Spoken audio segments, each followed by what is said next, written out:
Hello, welcome back to Live from Paris here in the Paris newsroom of France 24. I'm joined here in the studio now for Media Watch by James Cruden. Good evening, Catherine. Nice to see you, James. Now, we're going to start with the Euro crisis, which you say could be summed up in a song. Tell us more about that. Well, you were singing it earlier, Catherine. I'm just wondering, do you want to give a bar or two? It wasn't us that came up with this comparison. It was Paul Krugman in the New York Times. He said it could be likened to the song "There's a Hole in My Bucket, Dear Liza, Dear Liza." Now, this is a children's song where essentially every problem, a lazy farmer complains about a hole in his bucket, we told, and every action his wife suggests to fix it requires a prior action. In other words, no matter what you tried to do to solve the euro crisis, you create a new hole. You create a new hole. You couldn't have said it better. In any case, so Paul Krugman says that it would be tragic if it weren't. It would be funny if it weren't so tragic. And Europe's very serious people just keep looking more and more ridiculous. And I suppose an example of that is the way that they've been at each other's throats in various moments in the past week, in particular yesterday in Brussels, where there was another European summit. And Nicolas Sarkozy told David Cameron to se taire in French, or to shut up, as it's been translated by a lot of the British newspapers. And we'll have a look here at The Guardian. Its headline indeed is "Nicolas Sarkozy tells David Cameron to shut up over the euro." This is because David Cameron wants to be present at these euro meetings between the 17 members of the Eurozone over decisions about what's going to happen in the Eurozone. Sarkozy basically told him he'd missed a good opportunity to shut up, and that he is sick of him criticising us and telling us what to do. Okay. Very blunt right. From Nicolas Sarkozy. Except this isn't the first time that a French president has told European leaders to, quote unquote, shut up. If you go back to 1993, you can hear it. You can see it here in the New York Times.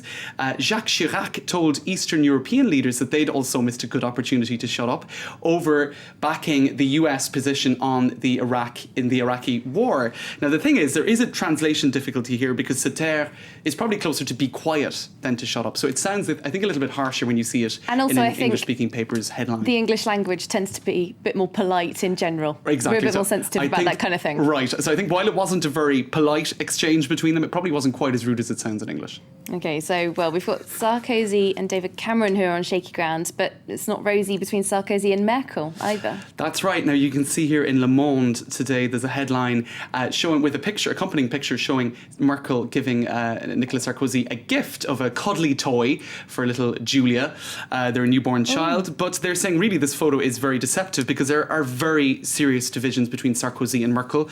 It's raising up, it's causing issues that are there since the Maastricht Treaty signed some 20 years ago to bubble back up to the surface. Differences between the French and German position over Greek debt, over recapitalising the banks, over increasing funding to the European Financial Stability Fund. And as Le Monde says, these debates may seem very technical. They are very technical, but what hinges on them is the entire future of the European Union. And now we have to wait again for another summit on Wednesday to see if France and Germany can agree with each other. And indeed, it looks like it's going to be very difficult for them to find a common position on how to move forward with all of these problems with the euro. Well, they do seem to be agreeing on Italy, however. Right. They've got quite a lot of common ground where Italy's concerned. Absolutely, the third biggest economy in Europe, the most indebted economy in the Eurozone. Let's have a look at this headline in The Economist. Shall I kill him? And you can see Merkel and Sarkozy kind of looking coyly at each other. Now, they've been asked a question by a journalist, and I think we have the pictures of this. They were asked, basically, whether Italy's Prime Minister had reassured them about his homework to draw up a plan to bring down Italy's vast debt and implement structural reforms. Now, there was a knowing glance between them. Neither of them really wanted to answer this question, and you can see it here now in a moment. Merkel doesn't want to answer, nor does Sarkozy. They sort of look at each other. There's a bit of a smirk, and then Nicolas Sarkozy gives a very political speak answer, which doesn't really give us any information. Oh, it's like your mum and dad when you're a teenager, isn't it? Rolling Exactly. their eyes at you. That's exactly it. And The Economist describes it as Berlusconi being summoned before the headmasters of the Eurozone for a beating. Now, actually, an even better description in Il Giornale, the Berlusconi family-owned Italian newspaper, translated here by Corriere Internazionale.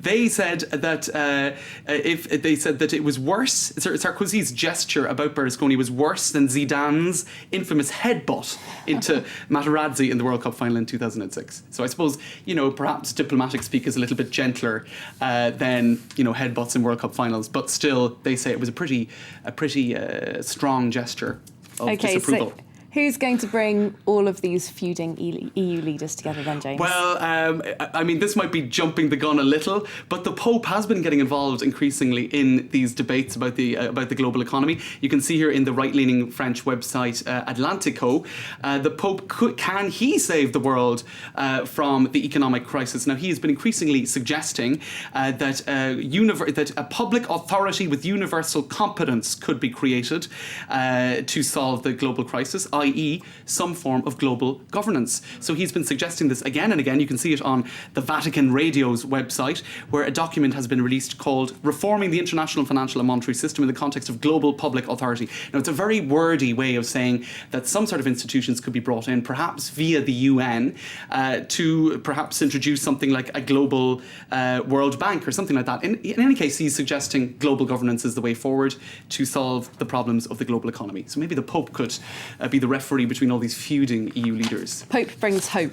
I can see the headlines now. I love Absolutely. it. Thanks very much. Thanks, Catherine. James Creedon there with our Media Watch. We're going to take a very quick break now, but don't go away. We've got more news updates coming up for you, including the latest on the Eurozone crisis. Stay with us here on France 24.